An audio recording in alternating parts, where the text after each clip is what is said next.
Hello everyone, this is Ruby's Rose.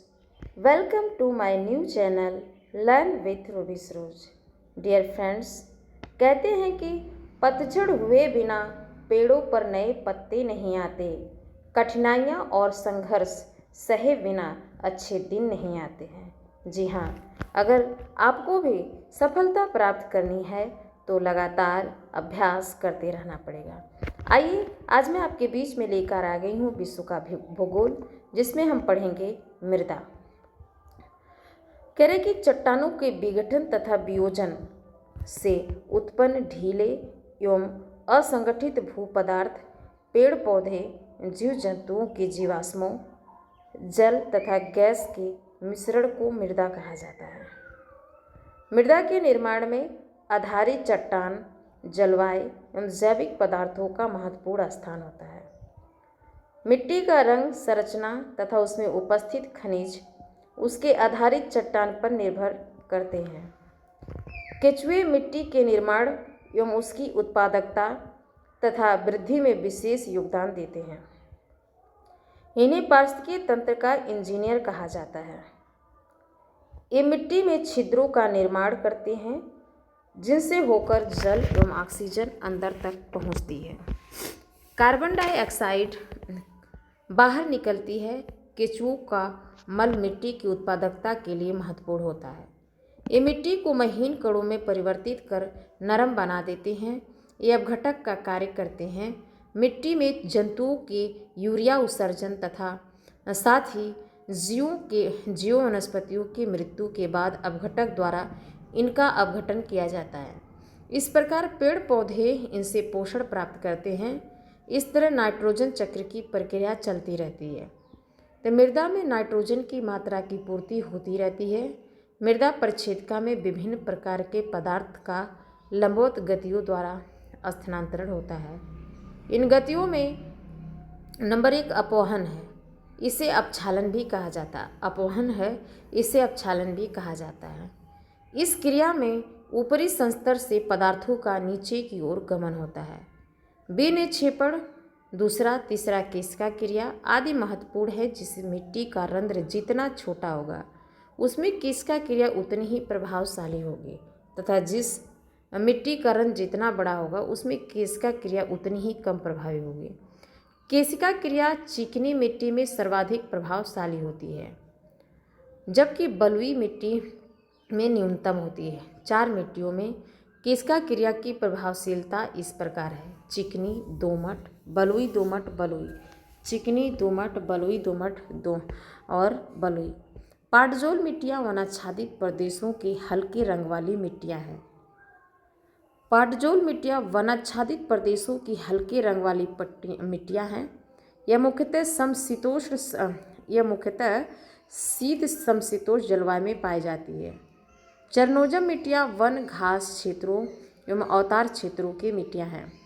ये मुख्यतः समशीतोष्ण शीत स्टेपीय जलवायु में पाई जाती है। इनका विस्तार आर्द्र घास प्रदेश में भी मिलता है। लैटराइट मिट्टियाँ उष्ण आर्द्र क्षेत्रों में विकसित होती है। इस मिट्टी के ऊपरी भागों में लोहे के ऑक्साइड, एल्युमिनियम के लवण पाए जाते हैं। चेस्टनट मिट्टी शुष्क भागों में पाई जाती है। कह रहे कि लेटराइट मिट्टियाँ उष्ण आर्द्र क्षेत्रों में पाई जाती है। मिट्टी के ऊपरी भागों में लोहे के ऑक्साइड, एल्युमिनियम लवण पाए जाते हैं। चेस्टनट मिट्टी शुष्क भागों में पाई जाती है। यह गहरे भूरे रंग की होती है। इसमें ह्यूमस की मात्रा चरनोजम की अपेक्षा कम होती है। सिरोजेम मिट्टी मध्य अक्षांशीय शुष्क मरुस्थलों में पाई जाने वाली ये क्षारीय मिट्टी है। टेरारोसा एक प्रकार की लाल चिकनी मृदा है, जिसका निर्माण चूना पत्थर वाली चट्टानों की अपक्षय से होता है।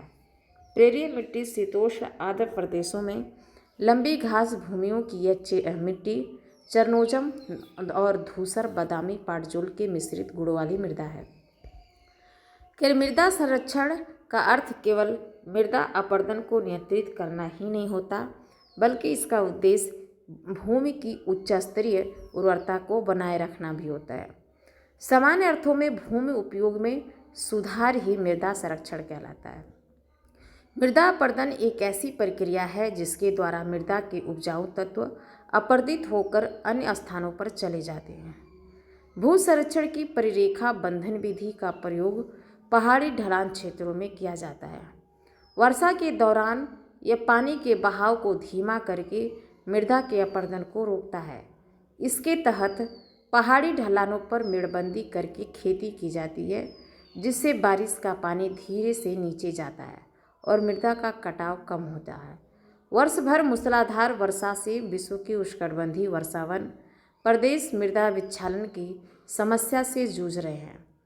हेलोफाइट्स क्षारीय लवणीय मृदा में अच्छी वृद्धि करने वाली वनस्पतियां हैं, जबकि ठंडे क्षेत्रों की मृदा में उगने वाली वनस्पति को क्रायोफाइट, कठोर चट्टान में उगने वाली वनस्पति लिथोफाइट, उष्णकटिबंधीय मरुस्थलीय क्षेत्रों की मृदा में ज़ेरोफाइट, जलीय क्षेत्रों में हाइड्रोफाइट्स वनस्पतियां अच्छी वृद्धि करती है, जबकि जल प्लवित दलदली क्षेत्रों की वनस्पतियां हाइग्रोफाइट कहलाती है। क्वेश्चन नंबर 1, विभिन्न प्रकार की मिट्टियों का जल धारण क्षमता घटता हुआ क्रम है, तो इसका मृत्तिका, गाद, बालू, मृत्तिका, गाद, बालू, मृत्तिका, गाद, बालू है।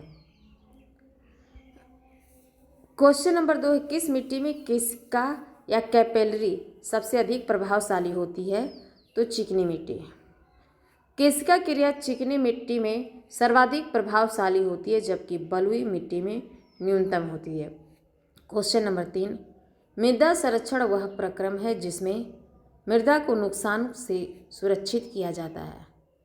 मृदा संरक्षण वह प्रक्रम है जिसमें मृदा को नुकसान से सुरक्षित किया जाता है। क्वेश्चन नंबर 4 है, टेरारोसा का प्रारूपिक विकास उस भूभाग में होता है जिसमें चूना पत्थर होता है। क्वेश्चन नंबर 5 है, मृदा विच्छालन बड़ी समस्या है उष्णकटिबंधीय वर्षा वन प्रदेशों में। वर्ष भर मूसलाधार वर्षा से विश्व के उष्णकटिबंधीय वर्षावन प्रदेश मृदा विच्छालन की समस्या से जूझ रहे हैं।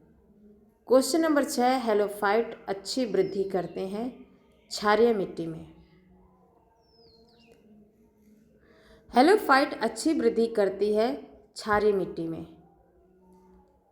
क्वेश्चन नंबर 7 है, निम्नलिखित में से कौन सा मृदा में नाइट्रोजन को बढ़ाता है, तो कह रहे हैं कि इसमें जंतुओं द्वारा यूरिया का उत्सर्जन और वनस्पति का मृत्यु।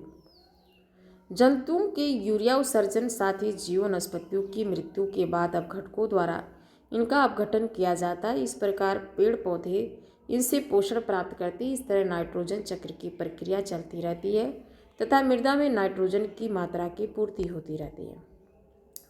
क्वेश्चन नंबर 8, कौन सा कथन सही है, तो सी। कह रहे कि ए सही, आर गलत है। मिट्टी की प्रजातियों में से मृत्तिका अधिकतम जल धारण करती है और जो है कि मृत्तिका में रंध्राकाश बड़े आकार के पाए जाते हैं। तो कह रहे ए सही है, लेकिन आर गलत है। मृत्तिका मिट्टी के कणों का व्यास छोटा होने के कारण इसमें जल धारण क्षमता अधिक पाई जाती है। मृत्तिका के कणों का आकार छोटा होने के कारण उसमें रंध्राकाश छोटे आकार के पाए जाते हैं। क्वेश्चन नंबर 9, भू संरक्षण की परिरेखा बंधन विधि का प्रयोग कहाँ के लिए होता है, तो कह रहे हैं कि उपयुक्त कोई नहीं। भू संरक्षण की परिरेखा बंधन विधि का प्रयोग पहाड़ी ढलान क्षेत्रों में किया जाता है। वर्षा के दौरान यह पानी के बहाव को धीमा करके मृदा अपरदन को रोकता है। इसके तहत पहाड़ी ढलानों पर मेड़बंदी करके खेती की जाती है, जिससे बारिश का पानी धीरे से नीचे जाता है और मृदा का कटाव कम होता है। क्वेश्चन नंबर 10 है, इसमें मिलान करने के लिए दिया है, तो कह रहे हैं कि इसका आंसर ये सही है। पॉडजोल शीत समशीतोष्ण, जो पॉडजोल है शीत समशीतोष्ण, चरनोजम समशीतोष्ण शीत स्टेपीय, शीत समशीतोष्ण और पॉडजोल चरनोजम समशीतोष्ण शीत स्टेपीय। स्पॉटजोल्स आर्द्र शीत समशीतोष्ण, आर्द्र शीत समशीतोष्ण। लैटेराइट उष्ण एवं आर्द्र है। क्वेश्चन नंबर 11 है, केचुए खेती के लिए अच्छे नहीं होते हैं। केचुए मिट्टी को महीन कणों में परिवर्तित कर इसे नरम बना देते हैं। ये गलत है, लेकिन आर सही है। केचुए मिट्टी के निर्माण एवं उसकी उत्पादकता में वृद्धि में विशेष योगदान देते हैं। इन्हें पारिस्थितिकीय तंत्र का इंजीनियर कहा जाता है। ये मिट्टी में छिद्रों का निर्माण करते हैं और जिससे होकर जल एवं ऑक्सीजन अंदर तक पहुंचती है तथा कार्बन डाइऑक्साइड बाहर निकलती है। केचुओं का मल मिट्टी की उत्पादकता में महत्वपूर्ण होता है। ये मिट्टी को महीन कणों में परिवर्तित कर नरम बना देते हैं। ये अपघटक का कार्य करते हैं। क्वेश्चन नंबर 12 है, कृषि मृदाओं के संदर्भ में निम्नलिखित कथनों पर विचार कीजिए। उपर्युक्त में से कौन सा कथन सही करें? बी, केवल तीसरा। कुछ समयावधि तक सिंचाई कुछ कृषि भूमियों के लवणीभवन में योगदान कर सकती है, तो इस केवल तीसरा सही है। क्वेश्चन नंबर 13 है, निम्नलिखित में से कौन मृदा से संबंधित है? तो इडेफिक।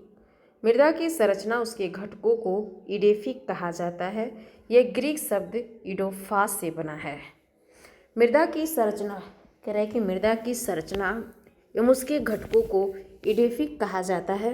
यह ग्रीक शब्द इडोफास से बना है। क्वेश्चन नंबर 14 है, कालानुक्रमिक क्रम में व्यवस्थित करें, तो कह रहा है बी सही है। तो इसमें कह रहा है कि इसमें बी सही है। तो इसका बी सही है। चौथा, इसके बाद पहला, इसके बाद तीसरा, फिर दूसरा है उसमें क्रम से कालानुक्रमिक। देखिए पटपरा ये मध्य पूरा पाषाण काल का है। खेतौड़ी नव पाषाण काल, लघु पाषाण काल। बाघोर उत्तर पाषाण काल। सिहावल प्रारंभिक पूरा पाषाण काल। क्वेश्चन नंबर 15 है, भौगोलिक अपर्दन चक्र की संकल्पना इनमें से किसने प्रस्तुत की है? कह रहे बी, W.M. डेविस ने। भौगोलिक अपर्दन चक्र की संकल्पना किसने प्रस्तुत की है? तो कह रहे हैं कि W.M. डेविस ने। आइए अब हम जो है कि प्रजातियां और जनजातियां के बारे में जानते हैं। जनजाति लोगों का वह समूह है जिनका सामाजिक रीति रिवाज, समान भाषा, समान सांस्कृतिक विरासत द्वारा एक दूसरे से घनिष्ठ संबंध है। जनजाति लोगों का वह समूह जिनका सामाजिक रीति रिवाज, समान भाषा, समान सांस्कृतिक विरासत द्वारा एक दूसरे से घनिष्ठ संबंध है। मूलाधार कीस्टोन जातियाँ वास्तव में पायनियर या प्राथमिक जातियाँ होती है, चूँकि सामुदायिक जीवन ही इनकी जीवन शैली होती है। अतएव यही कारण है कि सामुदायिक जीवन क्षमता को निर्धारित करती है। खानाबदोश वे जनजातियाँ होती हैं जो पशुओं के चारे और भोजन के तलाश में जगह जगह भटकते रहते हैं। वैसे तो खानाबदोश जनजातियाँ लगभग सभी क्षेत्रों में पाई जाती है, लेकिन इनका सर्वाधिक संकेंद्रण शुष्क क्षेत्रों में पाया जाता है। अफ्रीका, मध्य एशिया, दक्षिण अमेरिका के शुष्क क्षेत्रों में जनजातियाँ प्रमुखता में पाई जाती हैं। जब किसी मौसम में ये लोग एक स्थान छोड़कर दूसरे अनुकूल स्थान पर रहने लगते हैं तथा मौसम बदलते ही पुनः उस पर स्थान पर जाकर रहने लगते हैं, तो इस मौसम में स्थानांतरण को ऋतु प्रवास कहा जाता है। ठंड के मौसम में पहाड़ों पर जब बर्फ गिरने लगती है तो जनजातियां नीचे घाटियों की ओर चली जाती है। पुनः गर्मी का मौसम आने पर वे पहाड़ों पर जाकर रहने लगती है। भारत में गद्दी, बकरवाल, भोटिया आदि जनजातियां ऋतु प्रवास करती हैं। पिग्मी जनजाति विषुवतरेखीय अफ्रीका के कांगो बेसिन के वर्षा वनों में निवास करने वाली मुख्यतः शिकारी और संग्राहक जनजाति है। पिग्मी जनजाति का निवास पेड़ों पर बनाई गई झोपड़ियों में होता है, जिन्हें मुंगुलस कहा जाता है। यह जनजाति काले नाटेकद के निग्रोटो प्रजाति की है। एस्किमो जनजाति अलास्का, कनाडा, ग्रीनलैंड के टुंड्रा प्रदेश में रहने वाली मंगोलॉयड प्रजाति है। इसका मुख्य व्यवसाय शिकार है। यह जनजाति हार्पून नामक शस्त्र कयाक नाव की मदद से मछलियां का शिकार कर लेते हैं। इनुइट एस्किमो प्रजाति का ही स्थानीय नाम है। इनके द्वारा बनाए गए बर्फ के मकान इग्लू कहलाते हैं। इनुइट मूल निवासियों का सांस्कृतिक समूह है जो कनाडा, ग्रीनलैंड, डेनमार्क, रूस और अलास्का के आर्कटिक क्षेत्र में अधिवासित है।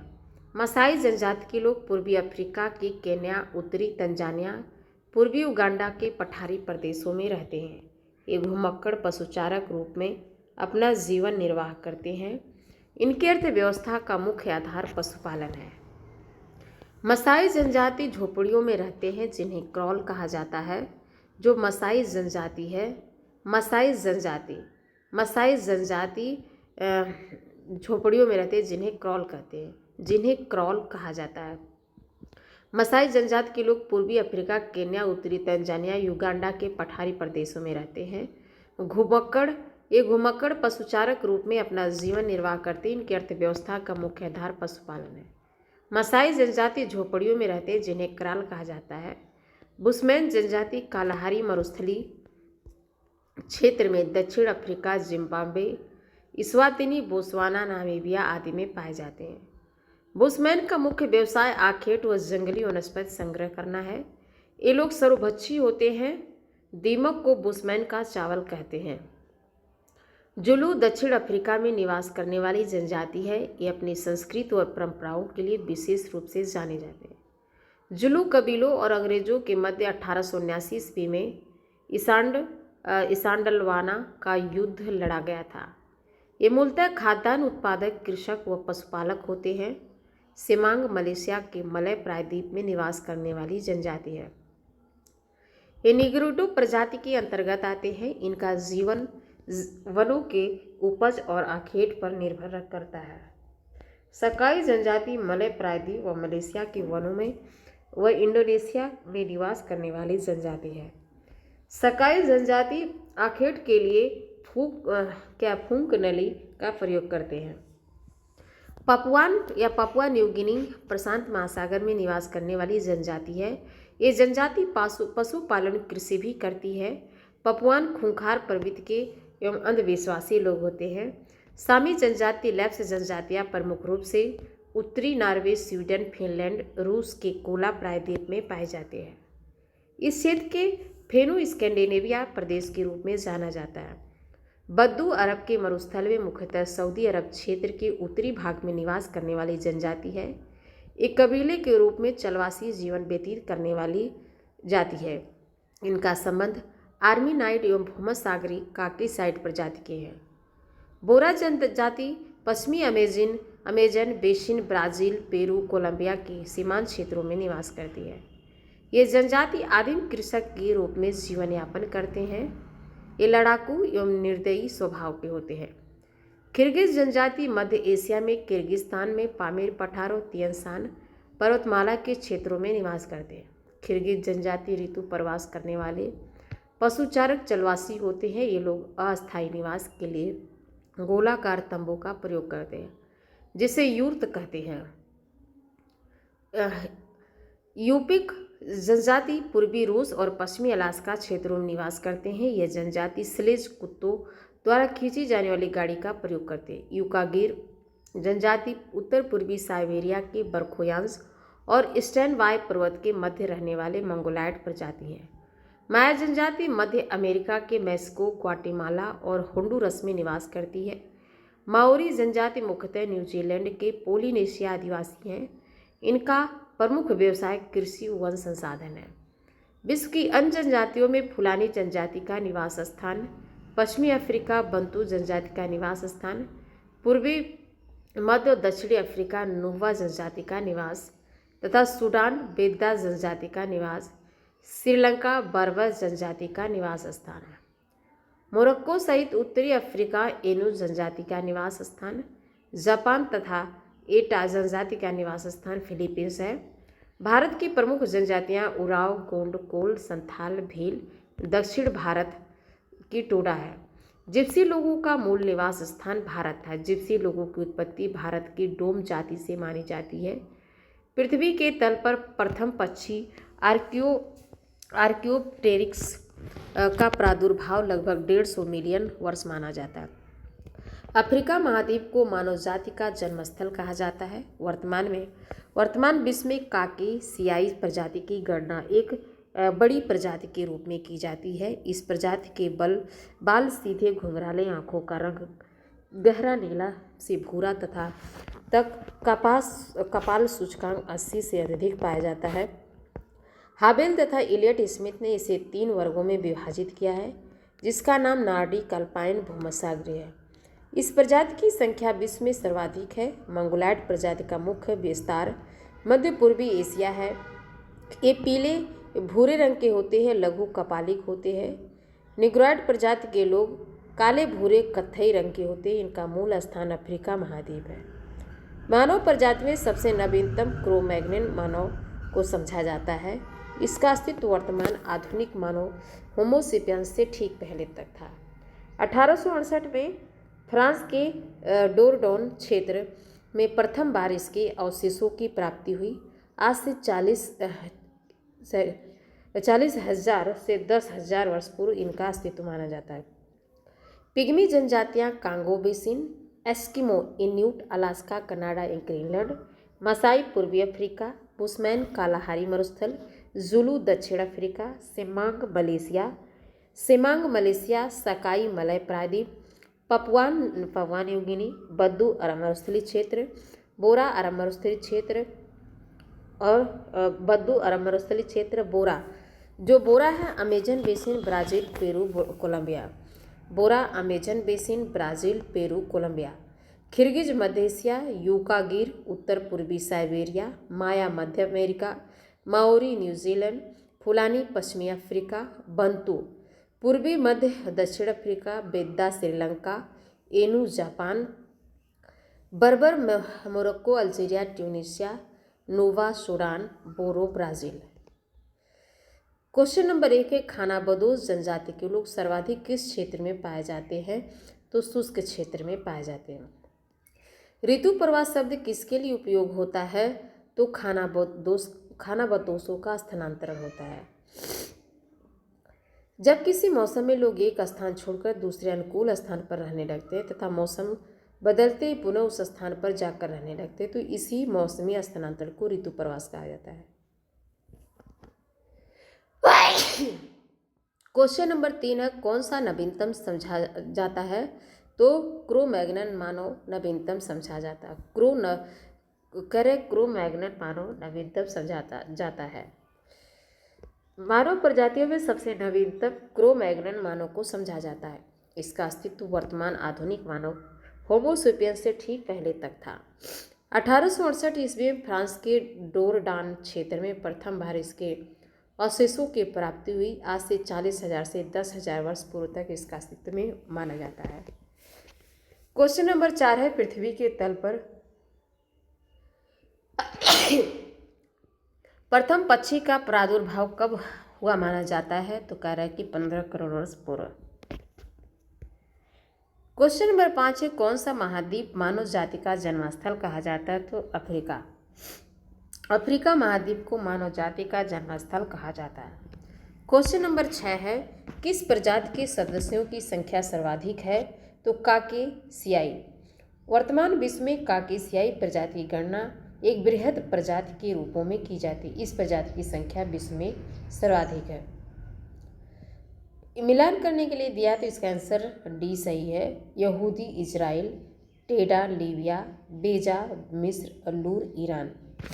जो लूर निर्जातीय समूह है ईरान की, लूर निर्जातीय समूह है ईरान की। लूर कहाँ की है? तो ईरान की।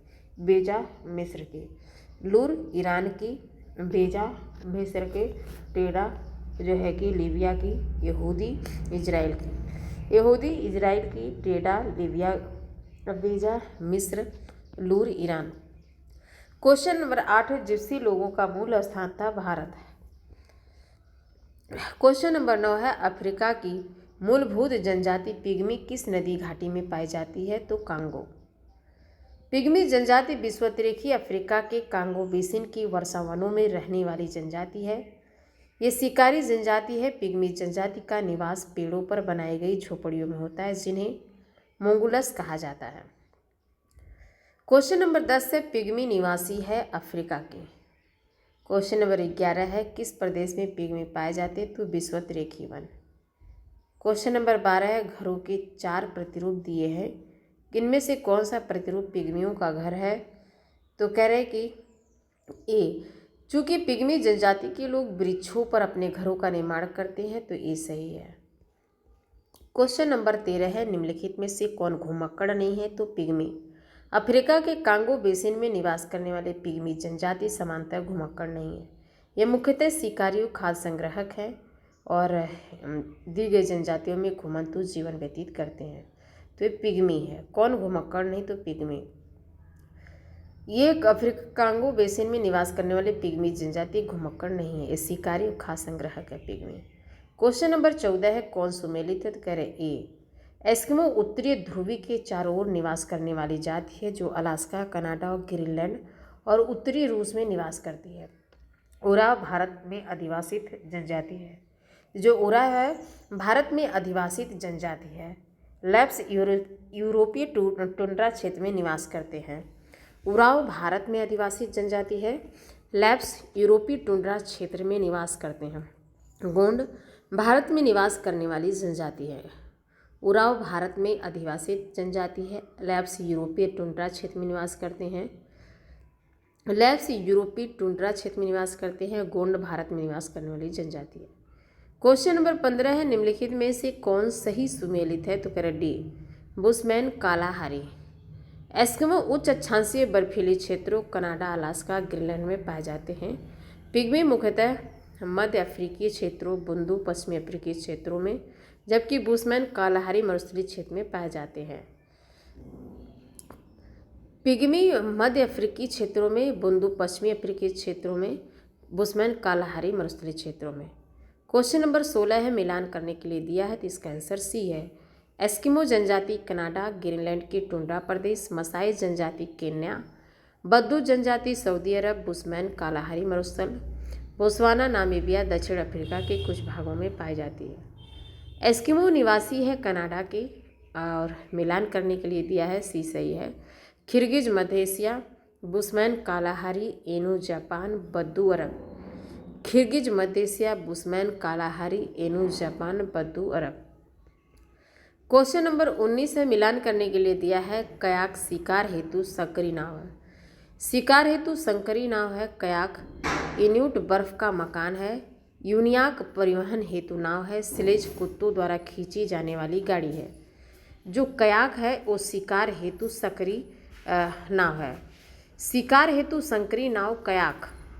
इन्यूट बर्फ का मकान है और यूनियाक परिवहन हेतु नाव है। स्लेज कुत्तों द्वारा खींची जाने वाली गाड़ी है।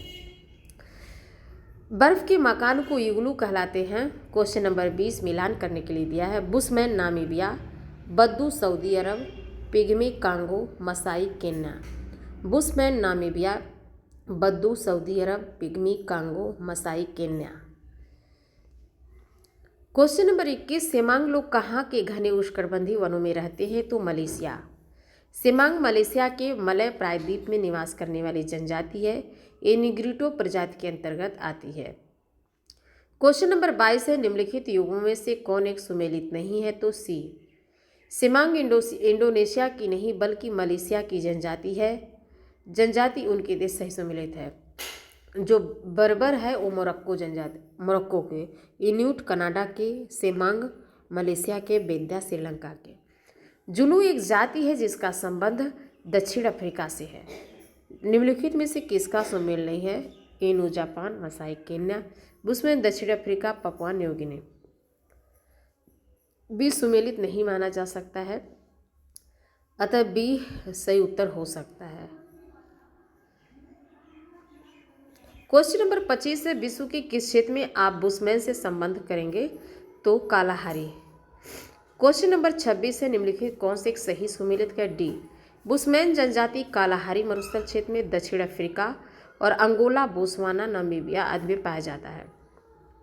बुशमैन जनजाति कालाहारी मरुस्थल क्षेत्र में दक्षिण अफ्रीका, अंगोला, बोत्सवाना, नामीबिया आदि में पाया जाता है। तो Hamite Uganda, Semite Malaysia, Sakai Sudan.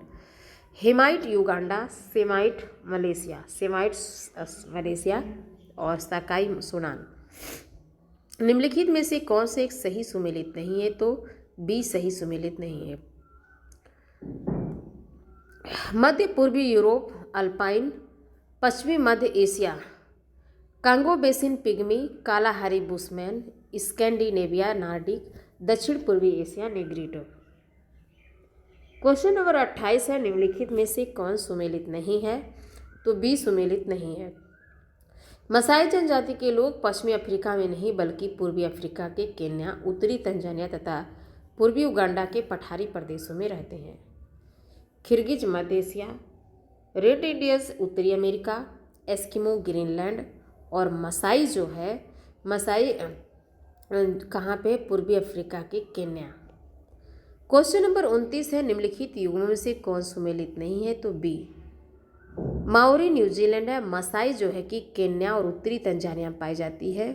मयाज Guatemala, bushman Kalahari. जो मयाज है Guatemala, bushman Kalahari. Question number 30 है, निम्नलिखित में से कौन सा भूतपूर्व सोवियत संघ का भाग था? तो कह रहे हो कि सोवियत संघ के विभाजन के बाद बने आर्मेनिया, जॉर्जिया, अजरबैजान, तुर्कमेनिस्तान में कुर्दिश लोग रहते हैं। अधिकांश कुर्दिश लोग ईरान, इराक, तुर्की, सीरिया में निवास करते हैं। पूर्व सोवियत संघ का भाग आर्मेनिया में कुर्दिश लोग मुख्यतः रहते हैं, तो ये सही है 30 का आर्मेनिया। क्वेश्चन नंबर 31 से इन्यूट लोग नहीं पाए जाते हैं, तो स्वीडन में। इन्यूट मूल निवासियों का सांस्कृतिक समूह है जो कनाडा, डेनमार्क, ग्रीनलैंड, रूस, अमेरिका और आर्कटिक क्षेत्र में अधिवासित हैं। इन्यूट लोग नहीं पाए जाते, स्वीडन में नहीं पाए जाते, अलास्का, ग्रीनलैंड, कनाडा में पाए जाते हैं। क्वेश्चन नंबर 32 से निम्नलिखित युग्मों में कौन एक सही सुमेलित नहीं? तो बी फुलानी जनजाति पश्चिमी अफ्रीका में। फुलानी जनजाति पश्चिम अफ्रीका, फुलानी पश्चिमी अफ्रीका, बंतू पूर्वी मध्य और दक्षिण अफ्रीका, मसाई पूर्व अफ्रीका, नुबा सूडान। फुलानी पश्चिम अफ्रीका, फुलानी पश्चिम अफ्रीका, बंतू पूर्वी मध्य और दक्षिण अफ्रीका, मसाई पूर्व अफ्रीका और नोवा सूडान। क्वेश्चन नंबर 33 से कौन सा प्रदेश लेप्स जनजाति के लिए प्रसिद्ध है? तो स्कैंडिनेविया। सभी जनजातियां लेप्स जनजाति प्रमुख रूप से उत्तरी नॉर्वे, स्वीडन, फिनलैंड तथा रूस के कोला प्रायद्वीप में पाए जाते हैं। लेप्स जनजाति प्रसिद्ध है स्कैंडिनेविया के। क्वेश्चन नंबर 34 है, निम्नलिखित प्रजाति वर्गों में से किससे उत्तरी अमेरिका के मूल निवासी संबंधित है? तो उसमें मंगोलैड है। उत्तरी अमेरिका के मूल निवासी मंगोलैड प्रजाति वर्ग से संबंधित है। क्वेश्चन नंबर 35 है, निम्नलिखित में से कौन सा सही सुमेलित नहीं है? तो इसका डी सही सुमेलित नहीं है। पिग्मी जनजाति कांगो बेसिन, अंगामी नागालैंड, एनु जनजाति जापान, जबकि किर्गिज या खिरगिज जनजाति मध्य एशिया में पाई जाती है। क्वेश्चन नंबर 36 है, निम्नलिखित में से कौन सा जोड़ा बेमेल है? तो ई कह रहे कि मसाई जनजाति के लोग पूर्वी अफ्रीका के केन्या, उत्तरी तंजानिया, पूर्वी युगांडा के पठारी प्रदेशों में रहते हैं। सकाई मलय प्रायद्वीप मलेशिया, इंडोनेशिया में पाए जाते हैं। खिरगिज जो है मध्य एशिया में पाए जाते हैं। बोडो इन या बद्दू जनजाति अरब प्रायद्वीप एवं अरब मरुस्थल क्षेत्र में पाए जाते हैं। क्वेश्चन नंबर 37, निम्न में से कौन सा युग्म सही सुमेलित नहीं है? तो ए कोरियाक जनजाति अलास्का की नहीं वरन रूस की स्थानीय जनजाति है। कोरियाक कहाँ की है? रूस की स्थानीय जनजाति है, जिनकी कुछ आबादी यूक्रेन में भी पाई जाती है। यह जनजाति मूल रूप से सुदूर पूर्व में कमचटका प्रायद्वीप के उत्तरी भाग में निवास करती है। 2010 के रूस के जनगणना के अनुसार इनकी कुल आबादी 7,953 थे। 37 का ए। 38 से जैविक समुदायों के भीतर समुदाय में बने रहने के लिए बड़ी संख्या में अन्य प्रजातियों की क्षमता निर्धारित करने में कुछ प्रजातियां महत्वपूर्ण है। ऐसे प्रजातियों को कहा जाता है कीस्टोन प्रजातियां। कीस्टोन प्रजातियां एक अग्रणी मूल प्रजातियां हैं, चूँकि सामुदायिक जीवन उनके जीने का तरीका है, अतः समुदाय अन्य प्रजातियों की क्षमता तय करते हैं। भाषाएं। विश्व की शीर्ष भाषाएं भाषा संबंधी जनसांख्यिकी के दो महत्वपूर्ण अंग हैं। प्रथम भाषा जो है कि L-1 प्रथम भाषा मूल भाषा मातृभाषा के रूप में भाषा से जुड़े व्यक्तियों की संख्या है, जबकि B = L-2 प्रथम भाषा मातृभाषा के अतिरिक्त द्वितीय भाषा के रूप में जानने वाले व्यक्तियों की संख्या L-1 L-2 की संयुक्त संख्या किसी भाषा के बोलने वाले व्यक्तियों की संख्या मानी जाती है। और भाषा संबंधी जनसांख्यिकी प्रमुख स्रोत 2022 25वां संस्करण के अनुसार विश्व की शीर्ष भाषाओं के आंकड़े के अनुसार अंग्रेजी फर्स्ट है वर्ल्ड में। अंग्रेजी, फिर इसके बाद चीनी मंदारिन, अंग्रेजी है, फिर चीनी है, फिर हिंदी है। अंग्रेज़ी, फिर चीनी, फिर इसके बाद हिंदी। तो आज का सेशन समाप्त करते हैं। धन्यवाद।